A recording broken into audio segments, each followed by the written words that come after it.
महिलाओं की भागीदारी के बारे में आपकी पार्टी में क्या सीन है? तो महिला के भागीदारी के लिए हम लोग कोई बड़ा प्रॉमिस नहीं कर रहे हैं।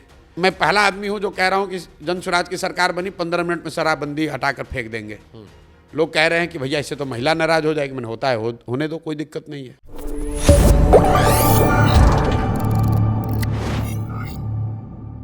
साक्षरता ही बड़ा इशू है, ऊपर से महिला साक्षरता उससे बड़ा इशू है। जी, आपकी पार्टी का संविधान बन रहा था, कुछ राहे बगाहे कहीं से कान में सुनाई पड़ा कि उसमें महिलाओं की भागीदारी का मैं कुछ ने कहा है। हमने कहा पूछ लेंगे सीधे आपसे, आप बता देंगे। अब महिलाओं की भागीदारी के बारे में आपकी पार्टी में क्या सीन है? बिल्कुल हम लोगों ने तय किया है कि as a first step, credible step, एक पूरे इस अभियान में हमने एक तय किया है कि हम लोग वोट के लिए गलत बात नहीं बोलेंगे।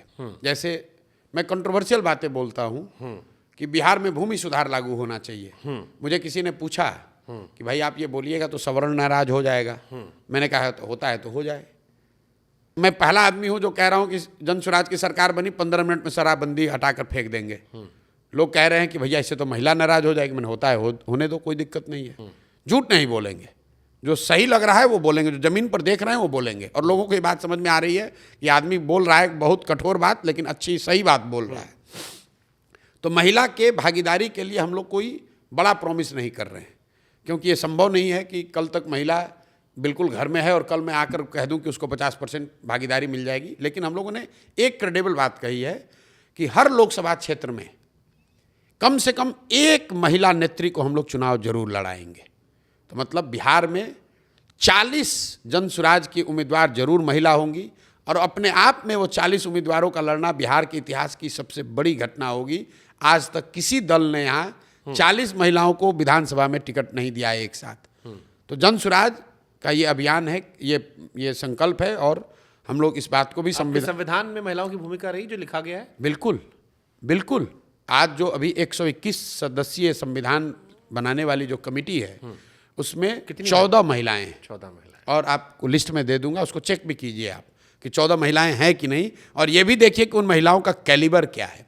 ये खाली मत देखिएगा कि खाली महिला है, उनका प्रोफाइल भी है। और मैं चाहता हूं कि आप उन महिलाओं का कैलिबर देखिए कि किस कैलिबर की महिलाओं को यहां पर रखा गया है। ठीक बात, आपने कहा 40 लड़ाएंगे, अच्छी बात है, और महिलाओं की भागीदारी बढ़नी चाहिए, महिलाओं को होना चाहिए। लेकिन अब एक सवाल आता है कि चुनाव लड़ने के लिए पैसा भी चाहिए जी।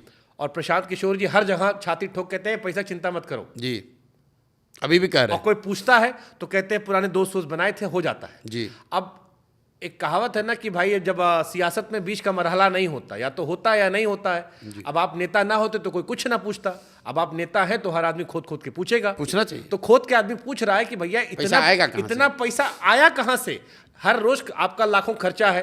अभी जो कार्यक्रम की क्या जबरदस्त भीड़ थी, यहाँ आदमी पत्रकार को बुलाता तो वो भी एक बार कुछ ब्रेकफास्ट खा के जाते हैं। आपको तो नहीं खिलाया मैंने, हमको तो अभी चलिए नहीं खिलाया, उम्मीद करेंगे रात को चाय पानी पिलाए। लेकिन इतना पैसा कहाँ से ला रहे हैं? ठीक बात है, एकदम बिल्कुल सही बात कहा।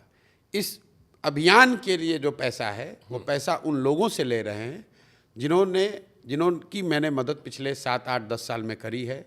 और उसका मतलब नहीं, सिर्फ पॉलिटिशियन नहीं, उन पॉलिटिकल पार्टी या उनके जो बेनिफैक्टर्स हैं, जिन राज्यों में मैंने लोगों को चुनाव जिताने में मदद की, उन राज्यों में बहुत बड़े बड़े इंडस्ट्रीज हैं, बहुत बड़े बड़े पैसे वाले लोग हैं जिन्होंने मेरा काम देखा है, जिनको थोड़ा बहुत ये विश्वास है कि अगर प्रशांत किशोर कुछ प्रयास कर रहा है तो इससे कुछ अच्छा निकल सकता है। मैं उनसे हाथ फैला रहा हूँ, उनसे मांग रहा हूँ कि इस अभियान को करने के लिए आप मेरी मदद कीजिए, और लोग मदद कर रहे हैं। मतलब लेकिन बीजेपी, कांग्रेस, टीएमसी, इनके जो जुड़े हुए इंडस्ट्रियलिस्ट हैं उनसे यह पैसा ले रहे हैं। इंडस्ट्रियलिस्ट हो, सब बिजनेसमैन हो, छोटे हो, बड़े हो, नेता भी हो, बहुत लोग दे रहे हैं पैसा, बहुत लोग दे रहे हैं पैसा। दूसरी पार्टी के भी दे रहे हैं, गजब दे रहे हैं। और सुनिए, लेकिन ये पैसा सिर्फ अभियान के लिए मांगा जा रहा है। जब ये दल बनेगा और हम लोग चुनाव लड़ेंगे, उसका पैसा कहाँ से आएगा?